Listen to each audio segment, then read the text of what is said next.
दार बंद.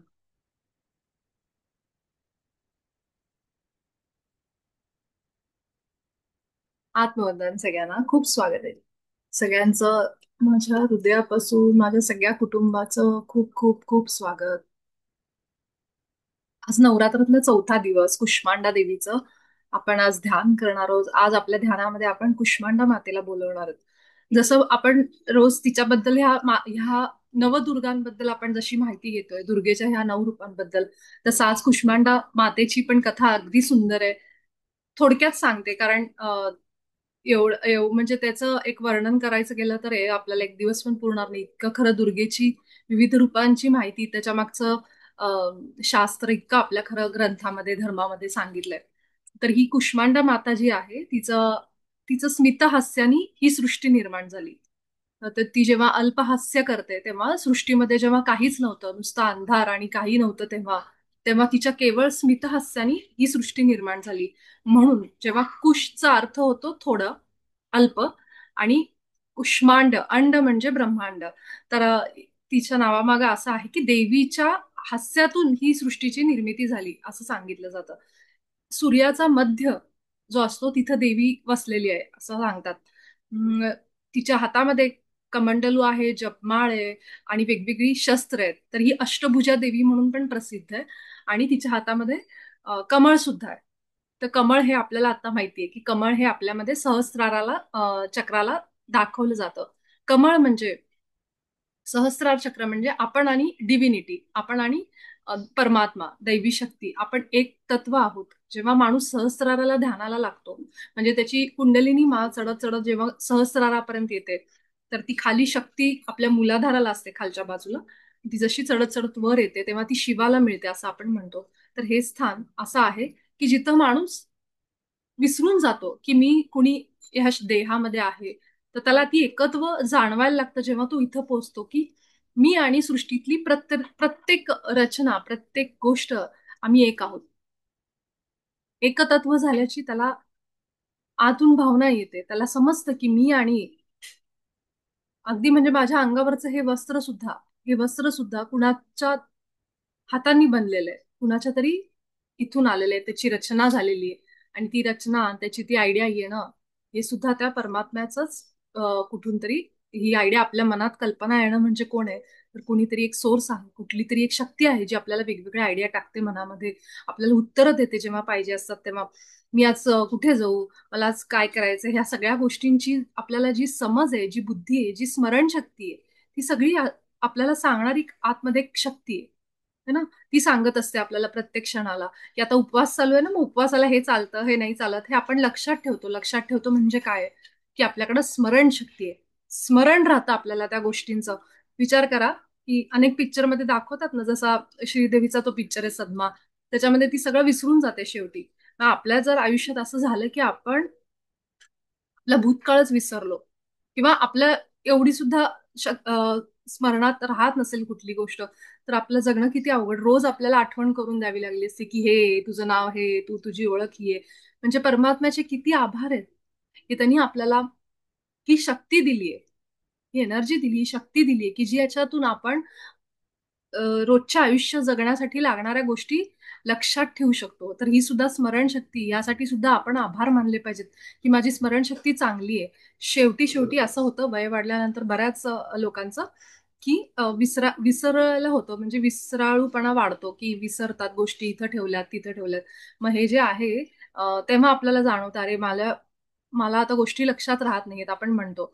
तर हे आता वयानुसार शेवटी जसं होतं, म्हणजे थोड्या ओल्ड एज मध्ये आता आपण असं बघितलं की लहान मुलांपासून, म्हणजे लहान वयामध्ये पण हे सुरू झालंय.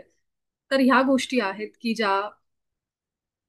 ज्याच्यासाठी आपण आभार मानले पाहिजेत की माझा शरीरच झालं, माझी बुद्धी, माझी शक्ती, स्मरणशक्ती, ह्या सगळ्या शाबूत आहेत, चांगल्या आहेत. त्यासाठी आपण आभार मानले पाहिजेत आपल्या परमात्म्याचे. आणि जेव्हा हे भूतकाळ आपल्याला जो पाहिजे तितका आपल्याला लक्षात राहतो. आता त्या भूतकाळामधल्या किती गोष्टी लक्षात ठेवायच्या आणि किती त्रासदायक गोष्टी सोडायच्या हे आपल्यावर आहे. काल जे आपलं बोलणं झालं ते झाल्यानंतर मला जसं त्या मास्टरचं मला मेसेज आला की मला त्याचा किती फायदा, म्हणजे तिला किती फायदा झाला ते सांगितलेचा, त्या गोष्टींचा, ते त्यांनी मला त्या मेसेजमध्ये सांगितलं. त्याच्यानंतर पण अजूनही कुठेतरी मनात होतं त्या मास्टरच्या की द्वेष आणि नकारात्मकता जायला पाहिजे माझ्या मनातून. ठीक आहे.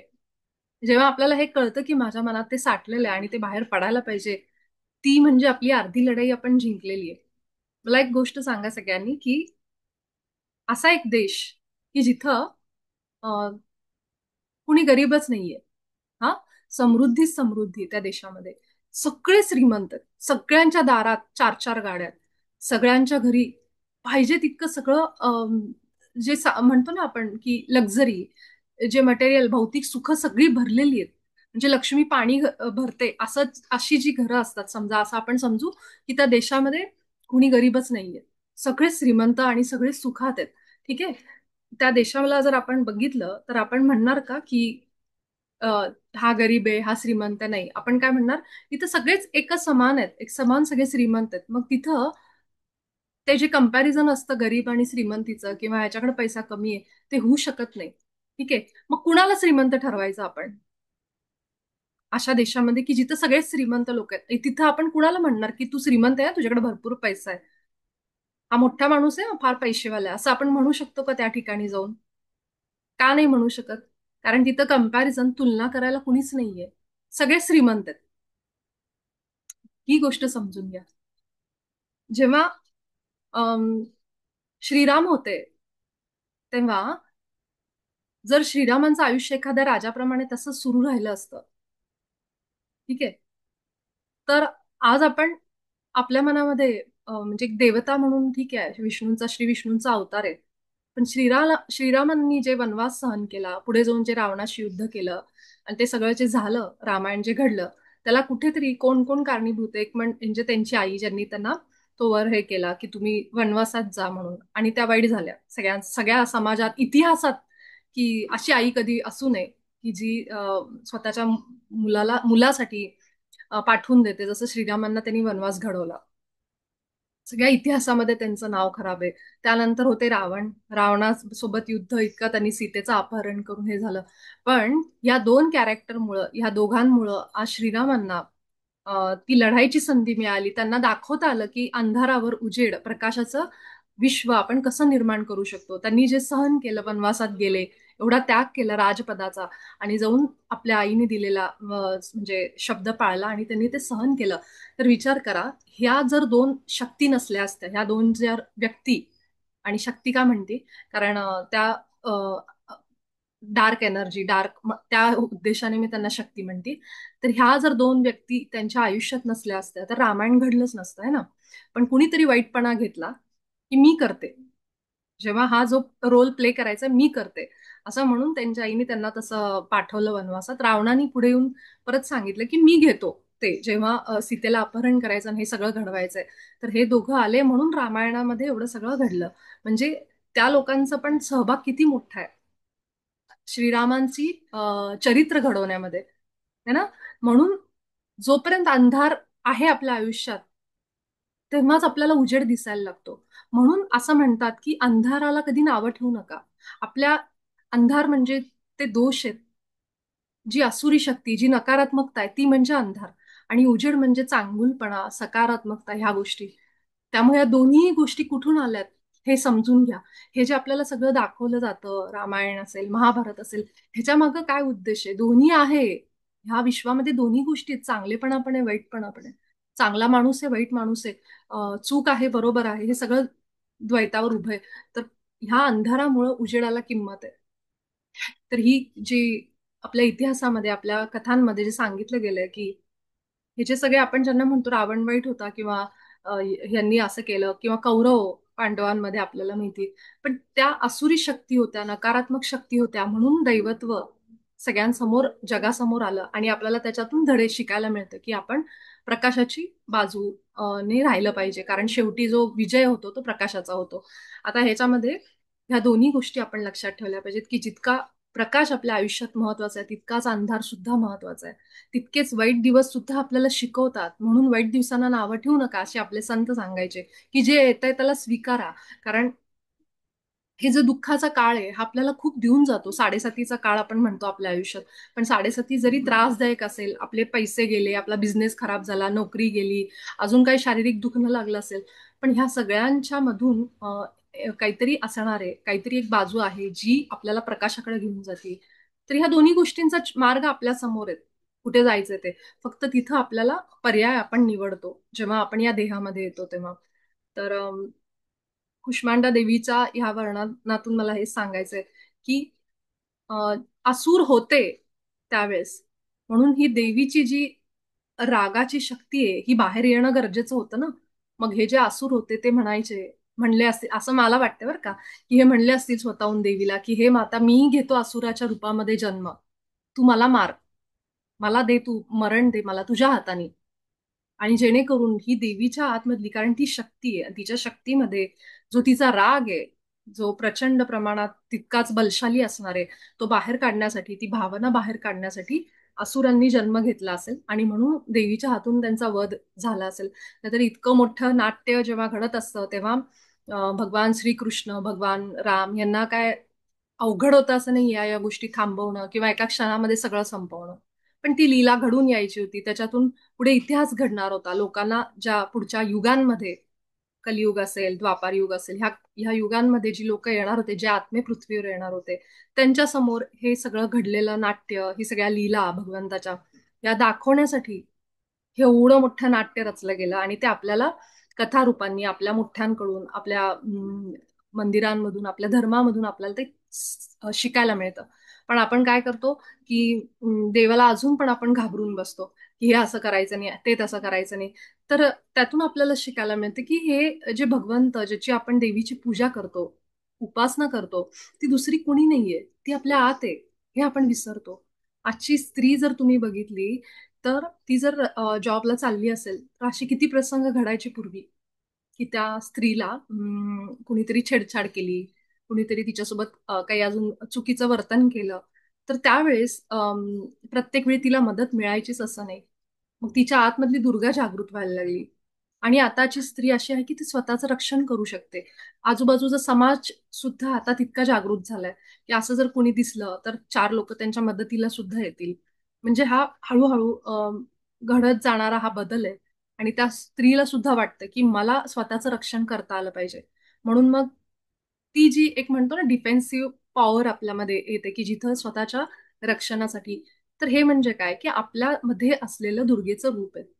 जसं आपण कुटुंबाकडं पूर्ण जबाबदाऱ्या घेऊन लक्ष देतो, तसं स्त्री ही ह्या बाजू सुद्धा सांभाळते. आणि हे केवळ स्त्री आणि पुरुष ह्याच्यामध्ये नाहीये, तर ही जी शक्ती आहे ही पुरुषांमध्ये सुद्धा आहे. पुरुष सुद्धा जे हळवेपणा असतो त्यांच्यामध्ये, तर प्रत्येक स्त्री आणि पुरुष हा स्त्री आणि पुरुष तत्वांनी बनलेला आहे. तर स्त्रीमध्ये सुद्धा पुरुष तत्व आहे आणि पुरुषामध्ये स्त्री तत्व आहे. तर या दोन्हींचा मिलाप, ज्याला आपण शिवशक्ती असं म्हणतो, त्याच्यानीच हे सगळं युग बनलेलं आहे. तर त्यामुळं आपल्या आतमध्ये जर दोष असतील कुठलेही, तर त्याला कधी नाकारू नका. त्या दोषांना जसं त्या ताईंनी लिहिलं होतं त्याच्यामध्ये, की मला समजतंय की मला द्वेष आहे आतमध्ये, नकारात्मकता आहे, ती बाहेर काढायची आहे, पण ती जमत नाहीये. त्याच्यासाठी मी काय करावं असं मला दिवसभर त्या दिवशी विचार येत होता. असं तिने स्पष्ट लिहिलंय. आता तिने जेव्हा या भावना आपल्या समोर मांडल्या, मला सांगितल्या मेसेजवर, आणि त्या मी नंतर आपल्या ग्रुपमध्ये टाकल्या. जेव्हा आपण आपल्या आतल्या ह्या भावना, की मला हा त्रास होतोय, माझे विचार मला त्रास देत आहेत, मला स्वतःला बदलायचंय, हे जेव्हा आपण कुठल्या तरी व्यक्तीला सांगतो, त्या क्षणाला आपला इमोशनल रिलीज होत असतो. आपण भावना व्यक्त करतो, मोकळं करतो स्वतःला. हे खूप मोठं हे खूप मोठं साधन आहे. काही लोक रडतात, पाणी येतं डोळ्यामध्ये, त्या भावना इतक्या तीव्र होतात की रडू येतं. पण ते रडणं सुद्धा एक भावनिक जे आपलं बर्डन घेऊन बसलेलो आपण, ते बाहेर काढण्यासाठीच आहे. आणि ते बाहेरच निघालं पाहिजे. तुम्ही ते समजून घेतलंच पाहिजे की मला त्रास आहे, या भावना माझ्या आत आहेत. त्या जोपर्यंत बाहेर येत नाहीत, आपण ते बाहेर ढकललं पाहिजे ना. आपण जे आपल्या शरीरातलं पाणी आहे ते युरिनद्वारे बाहेर टाकतो. वेस्ट प्रोडक्ट आपल्या शरीराच्या बाहेर जातात, जे आपल्या शरीराला नको आहेत. मग हे का नाही बाहेर टाकत आपण? हे टाकण्यासाठी का घाबरतो आपण, की माझ्या मनात हे भरलंय, मला नकारात्मकता आहे, हे द्वेष आहे, हे पण बाहेर गेलं पाहिजे ना. म्हणून कधीही अध्यात्मामध्ये, ध्यानामध्ये तुम्हाला कुणी असं सांगणार नाही की तुमच्या भावना आत दाबा किंवा त्यांना दुर्लक्ष करा. असं कधी कुणी सांगणार नाही. तुम्हाला प्रत्येक जण हेच सांगेल की जे आत नकोय तुम्हाला ते बाहेर काढा. तुम्ही एखाद्या वेळेस चिडलात, रागाला आलात, जरी तुम्ही ध्यान करत असाल, रेकी करत असाल, लोक म्हणतील पण ध्यान करून काय फायदा आहे, चिडचिड तर सुरूच आहे. हे पण मी आधी सांगितलंय. तर हरकत नाहीये, पण तो राग तिथं व्यक्त करणं गरजेचं आहे. ते बोलणं गरजेचं आहे तिथं त्यावेळी. थोड्या वेळाने तुम्हाला कदाचित वाटेल अरे मी नव्हतं बोलायला पाहिजे. पण त्या त्या वेळेस जेव्हा आपला राग उफाळून येतो अगदी, आणि आपण जर ते दाबून नाही नाही नाही मला नाही रागायला यायचं मला नाही, तर तो मग आतमध्ये दबून राहतो आणि तो कधीतरी बाहेर येतो. शरीरातल्या आजारी अचानक तापलं अंग, तर समजायचं की मी आतमध्ये काहीतरी राग बीग दाबून ठेवलाय. ज्यांना याचा कानाचं ते टिनिटस किंवा ते आहेत वर्टिगो वगैरे वगैरे, हे सगळे ह्याच्यामध्ये पण तेच मायग्रेन अतिविचार जे मला होतं. मायग्रेनचा मला प्रचंड त्रास होता. मला ते कळलं कारण की माझं का आहे असं होतंय. तर खूप विचारांमुळं अतिशय ओव्हर थिंकिंग करण्यामुळं हा त्रास की व्हायचा. आणि जसं जसं ध्यान सुरू झालं तसं तसं तो बाहेर गेला. तर ह्या भावना आपल्या आत ठेवण्यासाठी नाहीयेत, ह्या भावना बाहेर येण्यासाठी. देवी सुद्धा तिचा राग कसा व्यक्त करायची, तर कुठला तरी असुर तिच्या समोर त्या जन्मामध्ये यायचा, म्हणजे त्यावेळेस यायचा, आणि ती त्या असुराला मारायची, युद्ध करायची त्याच्याबरोबर. आणि ती रागाच्या भरात आपण बघितलेत सिरियल वगैरे किंवा वाचलंय, ती रागाच्या भरात कसं अक्राळ विक्राळ रूप घ्यायची आणि मग तिचा तो राग, ती एनर्जी सगळी रिलीज व्हायची, बाहेर पडायची, एवढी मोठी एनर्जी. तिला शांत करणं अवघड व्हायचं. तसंच महादेवांचं तुम्हाला माहिती, महादेव साक्षात देवादिदेव, पण जेव्हा त्यांना राग यायचा ती एनर्जी बाहेर पडायला नको, मग ते काय करायचे की तांडव करायचे. तो त्यांचा जो डान्स आपण ऐकतो नेहमी की ते तांडव हे नृत्य त्यांचं रागातलं आहे. त्या एनर्जीला बाहेर काढण्यासाठी, त्या भावनेला मोकळं करण्यासाठी ते डान्स करायचे, तांडव नृत्य करायचे. म्हणजे बघा की आपण जेव्हा, मी जे लिहिलं होतं ग्रुपवर की डान्स करणं, गाणं म्हणणं, हे सगळं आपल्या भावना मोकळ्या करण्यासाठी. पेंटिंग करणं, लिहिणं, किंवा अजून कुठल्याही लहान सहान गोष्टी घरातल्या, स्वयंपाकघरात काम करणं, भांडी घासणं. आपण जेव्हा पाण्याला हात लावतो भांडी घासताना, प्रत्येक जण म्हणजे प्रत्येकाच्या घरी हे होतच असं नाही ना, लोकांकडे आता वेळ नसतो म्हणून बायका असतात ज्या भांडी घासायला वगैरे येतात. पण ते हात तेव्हा पाण्याला तेवढ्या वेळासाठी आपण लावतो आणि त्या कामामध्ये आपली एनर्जी रिलीज होत असते. खूप वेळा जर आपण दुसऱ्या कामामध्ये नसू तर भांडे घासताना, घरातली कामं करताना आपली खूप ऊर्जा मोकळी होते. तर हे सगळं जे आहे हे एक प्रकारचं सायन्सच आहे, जे आपल्याला हळूहळू कळतं की हे माझ्यासोबत होतं ना. तर जर आपण व्यायाम करा म्हणतात, कारण ती जी अडकलेली ऊर्जा आहे ती बाहेर पडते जेव्हा आपण शरीराची हालचाल करतो तेव्हा. त्यामुळे कधीही आपल्या भावना दाबू नका. आपल्याला राग आला, द्वेष वाटला एखाद्या व्यक्तीला बघून, नकारात्मक भावना आली आपल्या मनामध्ये, हरकत नाहीये. पण स्वतःला फसवायचं नाही. नाही, नाही, नाही, मला नाही, असं करायचं नाही. ठीक आहे, आली ना ती भावना, पण आपण जागृत राहायचं की माझ्या मनामध्ये हे विचार यायला लागलेत त्या व्यक्तीला बघून, की मला ह्याचा द्वेष वाटतोय, मला राग येतोय या गोष्टीचा. हे किमान आपल्याला समजलं तरी सुद्धा आपण जागृत आहोत. तरी सुद्धा आपण आत्मसाक्षात्कारी, म्हणजे आपला आत्मा आपल्याला दाखवतोय की बघ, तुझे दोष बघ किंवा तुझी नकारात्मकता बघ, हे हे तुझा अंधार आहे, ही तुझी छाया आहे, ही सावली ही जी तुला बाहेर काढायची. हे सगळं आपल्याला, म्हणजे ज्याला शॅडो वर्क असं म्हणतात इंग्लिशमध्ये, की आपल्याला ही सावली जी, म्हणजे ही नको ती छाया आपल्याला काढायची बाहेर. तर हे पहिलं समजलं पाहिजे. आपल्याला जर ते समजलं तरच आपण त्याच्यावर काम करू शकतो. त्यामुळं ह्या गोष्टी ह्या गोष्टी आपल्याला समजल्या पाहिजेत. आपल्या मनामध्ये तितकं आपण सक्षम व्हायचं. आणि हे कधी होऊ शकतो जेव्हा आपण ध्यानाला बसतो शांतपणे, थोड्या वेळ का होईना आतमध्ये जातो या बाहेरच्या जगामधून कट ऑफ होऊन, आणि थोडा वेळ बसून आपण ह्या गोष्टींवर विचार करतो की माझ्यासोबत हे का होतंय. तेव्हा त्याची उत्तरं मिळतात आपल्याला, की का असं होतं की हा हा माणूस माझ्यासोबत असा वागतोय. तर ही जी समोर आपल्या घरामध्ये अशी जर व्यक्ती असेल जी आपल्याला रागाला आणत असेल, ठीक आहे, तर ती आपली ऊर्जा रिलीज होतीये, आपण त्याच्यावर चिडचिड केली, तर आपलं जे दबलेलं आहे ते बाहेर पडलंय खूप. म्हणून त्या व्यक्तीला थँक्यू म्हणायचं, आभार व्यक्त करायचे त्या व्यक्तीला. तर आपण रामायणामध्ये वगैरे बघितलंय, जेव्हा असुराचा वध व्हायचा तेव्हा तो असुर, त्याचा जेव्हा तो शरीर सोडायचा तेव्हा तो यायचा आणि म्हणायचा की मला तुमच्यामुळं, हे भगवंता तुम्ही मला मोक्ष दिला म्हणायचा, आणि तो निघून जायचा तिथला, त्याचा जो आत्मा आहे तो. हे असं दाखवलंय. म्हणजेच काय की तो केवळ त्याचं कार्यच ते होतं की भगवंताच्या हातून त्याला मरण पाहिजे म्हणून. तर त्याप्रमाणे आपल्या घरामध्ये ही जी लोक, आपल्या आजूबाजूला जी लोक आपल्याला खूप त्रास देतात, तर ते आपल्या भावना रिलीज करतात आणि आपल्याला तो अनुभव देतात. म्हणून त्यांचे आभार मानायचे त्यावेळी. ठीक आहे. आणि हे आपल्याला समजतं हळूहळू की मला ह्या गोष्टी मला कमी करायच्यात.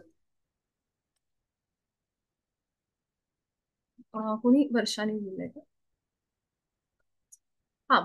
कानाचं म्हणजे हे सांगत होते मी की जसं की समजा एखाद्याला खूप राग आहे मनामध्ये, खूप रागीट आहे व्यक्ती, ठीक आहे. पण वाईटपणा मिळेल आपल्याला घरामध्ये आपण बोललो तर. त्यामुळे ते मनात दबल्या जातात किंवा ऑफिसमध्ये आपणच कशाला बोलायचं. काही लोक असतात की त्यांना माहित असतं की ह्या व्यक्तीला ना रागावर कंट्रोल नाहीये. मग ते काय करतात, डिवचतात की तूच बोल, तूच बोल, तूच बोल. मग ती व्यक्ती जाऊन पुढे बोलते आपल्या मॅनेजर समोर किंवा घरामध्ये सुद्धा भांडणं ती व्यक्ती जाऊन भांडते घरामध्ये. एखादी सून घरामध्ये असेल, ती जरा बोलणारी असेल, फटकळ असेल, तर आपण म्हणतो फटकळच आहे, फारच बोलती असं म्हणून ती व्यक्ती वाईट होते. ठीक आहे. कुणीतरी असं वाईटपणा घेतं आपल्या आजूबाजूला आपण बघतो. पण ते दाबून ठेवण्यापेक्षा ते असं बोलून मोकळं झालेलं बरं आहे. जेव्हा असं कुणी वाईटपणा नको, आपण कशाला वाईट व्हायचं म्हणून काय करतात लोक आतमध्ये दाबतात. आणि आतमध्ये दाबून दाबून तो इतका राग जमा होतो आणि मग त्याचे कानावर परिणाम होतात. म्हणजे माझ्याच माहितीतली एक ध्यानातलीच एक आमची आहे मास्टर, की जिला ते टिनिटस असतं ना ते आवाजाचं, म्हणजे काय म्हणतात, असं चक्कर येणं कानाला वगैरे ते सुरू झालं तिला. आणि ते इतकं सुरू झालं की त्याला औषध नाहीये. तुम्हाला माहित असेल त्या आजाराबद्दल. त्याला औषधच नाहीये. तुम्हाला ते आयुष्यभर असंच सांभाळावं लागतं. काहीतरी मीठ कमी कर, लोणचं कमी कर, हे असलं करत बस, म्हणजे करावं लागतं. पण त्याचा तिला खूप त्रास व्हायला, सगळं कमी करून सुद्धा त्रास होत होता. जेव्हा ध्यानामध्ये ती आली तेव्हा तिला समजायला लागलं की माझ्या ज्या भावना आहेत त्याच्यावर जेव्हा मी त्या मोकळ्या करायला लागल्या आणि त्याच्यावर तिने काम जेव्हा केलं ध्यानामध्ये, तेव्हा तिचं ते 6 महिन्यात पूर्ण गेलं. पूर्ण म्हणजे डॉक्टरांना सुद्धा आश्चर्य वाटलं की हे कसं काय बरं झालं म्हणून. कारण त्याला औषधच नाहीये. तर हे ध्यान आपल्याला करतं. ध्यान आपले प्रॉब्लेम्स घालवत नाही. पण आपल्याला त्याच्यावर आपला ॲटिट्यूडच बदलतं. आपला दृष्टिकोनच बदलतं. ध्यान सुरू करायच्या आधी जर एखादी व्यक्ती पैसा करत असेल, 1 वर्ष झालं, 2 वर्ष झाले, त्याच्यानंतर त्याला समजेल की मला पैसा जितका पाहिजे तितका आहे. त्याचा दृष्टिकोनच बदलून जाईल. आणि त्याला असं वाटेल की मी मागायच्या पेक्षा जास्त मला पैसा मिळतोय. आणि तो आपोआपच समाधान आतमध्ये येत जाईल. मग त्या व्यक्तीला त्या पैशाचं इतकं हे राहतच नाही. त्याच्या मागे पळणं, त्याचा एवढं हे करणं. म्हणून म्हणतात की ध्यान तुम्हाला बदलतं. बदलतं कसं? तुमचे विचार बदलतं ध्यान. जेव्हा तुम्ही शांत होता, आत जाता, आपोआपच तुमच्याबरोबर गोष्टी घडत जातात. हे जे आहेत दैवी शक्ती तुमच्या आजूबाजूला आत्ता बसल्यात, ह्या तुम्हाला मदत करतात. जेव्हा तुमच्या घरामध्ये तुमची भांडणं होतील किंवा ऑफिसमध्ये भांडणं होतील, तेव्हा समजायचं की माझ्या भावना सोडवायला, मोकळ्या करायला माझे स्पिरिट गाईड्स मला मदत करतात. जे आत दबलेले ते बाहेर काढायला माझे एंजल्स, माझे देवदूत आणि माझे स्पिरिट गाईड म्हणजे माझ्या आत्म्याचे जे सतत गाईड माझ्यासोबत असतात, ते मला सांगतात इथं बोल. त्या दिवशी मी ध्यानामध्ये माझ्या बालपणाचं बोलले, ठीक आहे, सगळ्यांना. हे मला कधीपासून बोलायचं होतं, मी खरं सांगते. हे खूप आधीपासून, पण योग आला नाही तसा. पण ते आतमध्ये होतं. ज्या दिवशी मी ध्यानात खूप रडले, तेव्हा मला वाटले की माझ्या कुटुंबाला मी सांगणार आहे. त्यामुळे मी ते व्यक्त झाले. तर हे व्यक्त होण्यामधून त्या दिवशी माझं आपल्या लोकांना मी सांगितलं ध्यानात, त्यामुळे माझं खूप मोकळं झालं मन. आणि त्या गोष्टी मला ज्या आठवायच्या सारख्या लहानपणीच्या, त्याच्यातनं मी मुक्त, फ्री झाले. ठीक आहे. तर ह्या गोष्टी आपल्या मनामध्ये बिलकुल दाबू नकात. हे वाईट नाहीये अशा भावना.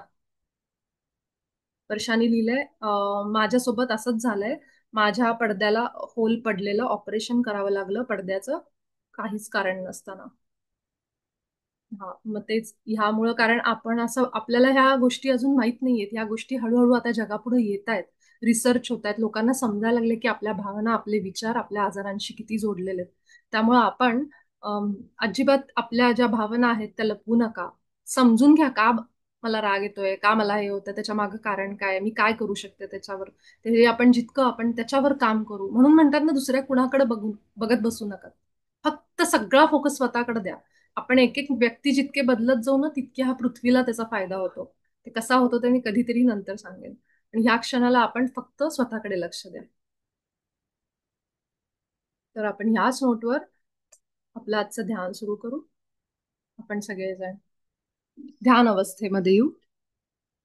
आज आपण केवळ आणि केवळ आपल्या हृदयावर ध्यान करणार आहोत. मला तसाच संदेश आलाय, त्यामुळं आपण आजचं ध्यान हे हृदयावर करणार आहोत. 2 ते 3 आपण मोठे श्वास घेऊ आणि तयार होऊ आजच्या आपल्या प्रवासासाठी.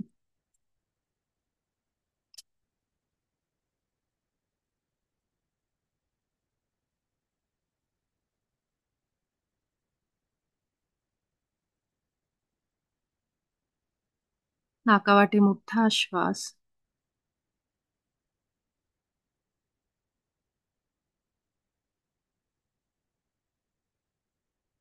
आणि तोंडातून आपली ही प्राणशक्ती, हा प्राणवायू बाहेर काढा.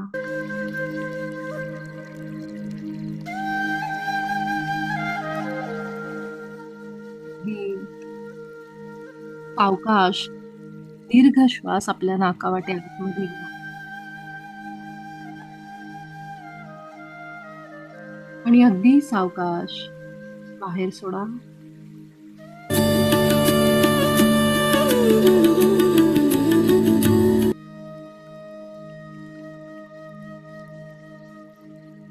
हळुवारपणे आपलं इकडं तिकडं फिरणारं मन, अनेक विचारांमध्ये अडकलेलं मन ह्या क्षणामध्ये आणा.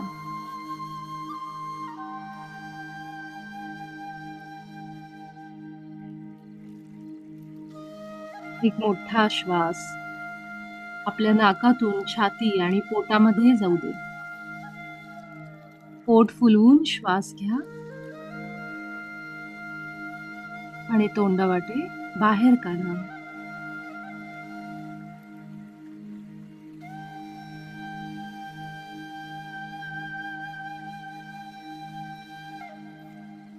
स्थिर आणि शांत करत करत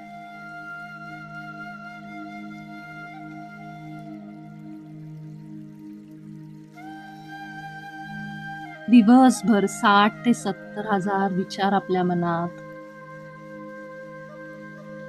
या विचारांनी थकलेलं आपलं मन, आपला मेंदू, या सगळ्यांना जरा शांत करा. मी आता माझ्या मनाला पूर्ण रिकामा करून स्थिर आणि शांत झाले आहे. मी शांत झाले आहे. मी स्थिर आणि शांत झाले आहे.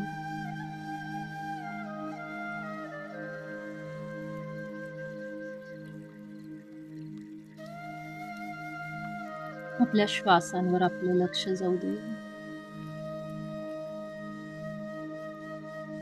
आपल्या थकलेल्या मेंदूला सांगा,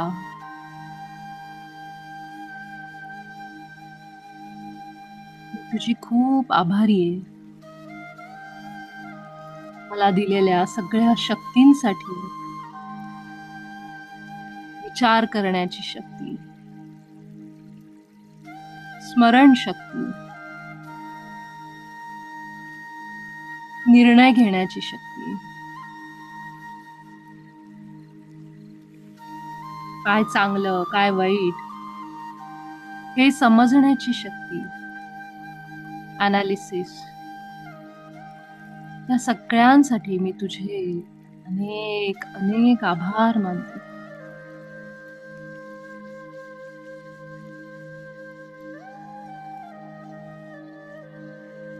आई जगदंबा,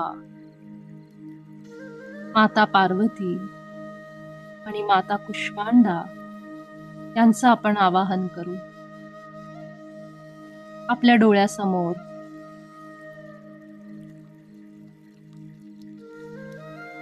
वाघावर बसलेली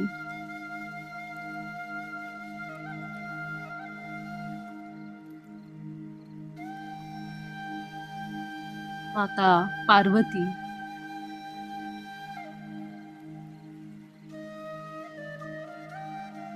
आणि सोबतच कुष्मांडा माता, जिला 8 हात आहेत. हातामध्ये वेगवेगळी शस्त्र आहेत. कमळ आहे, जपमाळ आहे, त्रिशूळ आहे, तलवार आहे.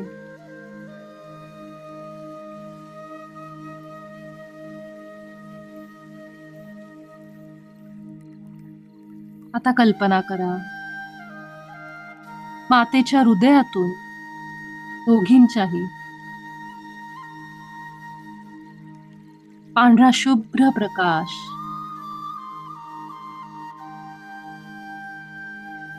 आपल्या अंगावर येतोय. तिच्या हृदयातून तेजस्वी असा पांढरा प्रकाश आपल्या दिशेने येतोय आणि आपल्या हृदयात जातोय. स्वतःला कल्पना करा, देवीच्या समोर बसलोय आपण आणि पांढऱ्या प्रकाशाच्या ऊर्जेने आपण तिला जोडले गेलोय. तो प्रकाश माझ्या पण हृदयात जातोय. तिची शक्ती आहे, तिची ऊर्जा आहे, जी माझ्या हृदयाला करुणा, प्रेम, शांती, आनंद, उत्साह, समृद्धी,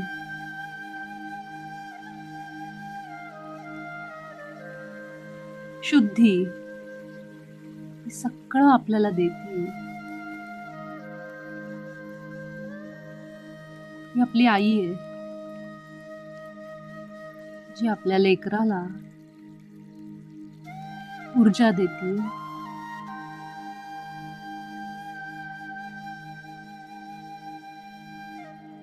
त्याच शुद्ध भावनेने, प्रेमाच्या भावनेने स्वीकार करा तिच्याकडून येणाऱ्या या ऊर्जेचा.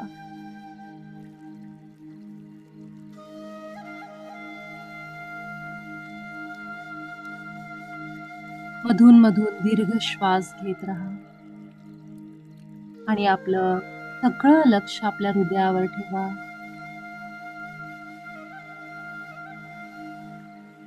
आपल्या छातीची पुढे मागे होणारी हालचाल आणि हृदयामध्ये मातेबद्दलचा प्रेमाचा भाव, आनंद. आपण किती जवळ गेलोय आपल्या आईच्या, आपल्या मातेच्या हृदयाने जोडलेलो आहेत.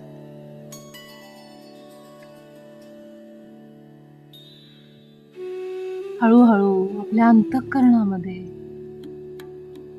असलेला अंधार, नकारात्मकता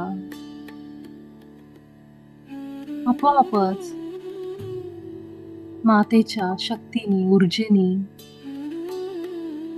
बाहेर निघून जाते आणि पूर्ण शरीर, आपला ऑरा पांढरा शुभ्र प्रकाशामध्ये धावून निघालाय. जी नकारात्मकता आपल्या शरीरातून बाहेर जाते, तिचे सुद्धा आपण आभार मानू. ती सुद्धा परमात्म्याच्या रचनेचा एक भाग आहे.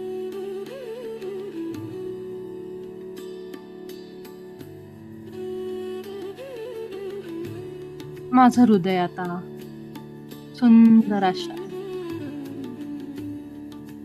दैवी पांढऱ्या शुभ्र प्रकाशामध्ये भरून गेलंय. सहस्रारापासून मूलाधारापर्यंत हा प्रकाश पसरलाय. मला समजतंय ही शरीर नसून एक चेतना आहे, एक प्रकाश आहे.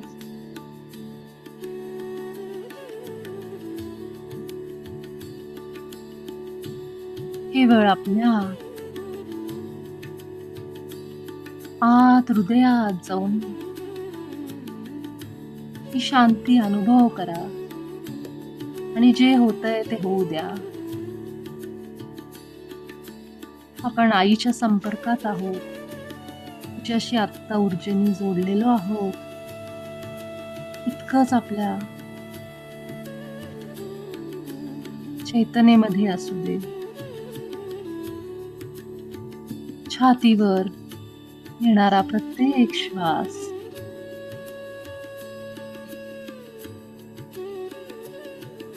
जाणीवपूर्वक बघा. प्रेमाने भरलेला अंतःकरण अनुभव करा. आपल्या आईबद्दल, पार्वती मातेबद्दल,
आईची ही ऊर्जा आपल्यासोबत घेऊन